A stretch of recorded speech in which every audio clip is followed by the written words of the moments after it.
Guaido says Maduro government is too afraid to arrest him. CNN.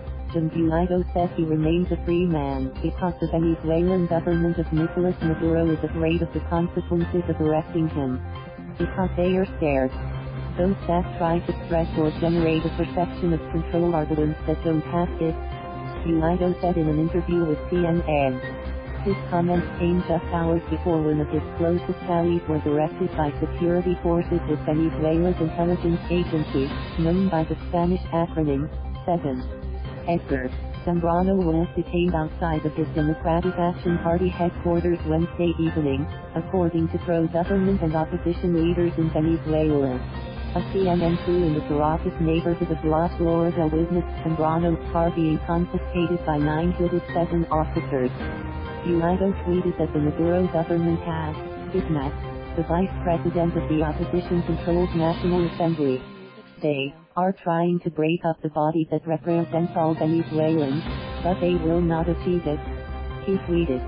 The Maduro government accused Guaido, the National Assembly president, and several other opposition leaders of planning a failed coup on April 30th. In an interview from his office, Guaido was at times vague and evasive when trying to explain why his political uprising failed. We have offered amnesty, perhaps not enough. We have to insist. Now there is a fundamental element, the armed forces, they will have an important role not only in the transition but the reconstruction of Venezuela, he said. Asked if United States military intervention was still an option, Guaido indicated it would be one of the final options and clarified that military action did not have to come from the United States. And this is the option of force, it doesn't have to be foreign, it doesn't have to be international. The military is very unhappy and that is the option of force, it could be local, he said. Guaido says he remains in close touch with the Trump administration and was in contact with United States officials earlier this week. He acknowledged that his supporters are exhausted and terrified as the Maduro government has sought to intimidate protesters. A weekend protest drew hundreds of protesters, far less than anticipated. Guaido would not elaborate on his next move or offer a timeline on what happens next for him and his supporters. What is our timeline? Today. But what needs to be the optimal solution for Venezuela?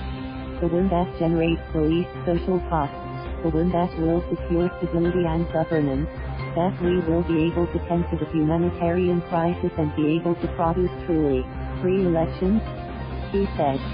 Guaido also claimed to be speaking with Russian officials about a transition to free and fair elections. He refused to disclose the nature of those conversations. The Russian government has maintained that any dialogue involving Venezuela's future must include Maduro.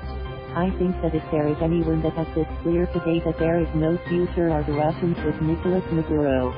It's evident because they know that he can recuperate the oil industry because he destroyed it.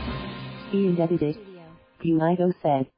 Guaido has been recognized by more than 50 countries, including the United States, as Venezuela's interim president. Thank you for watching. Please subscribe.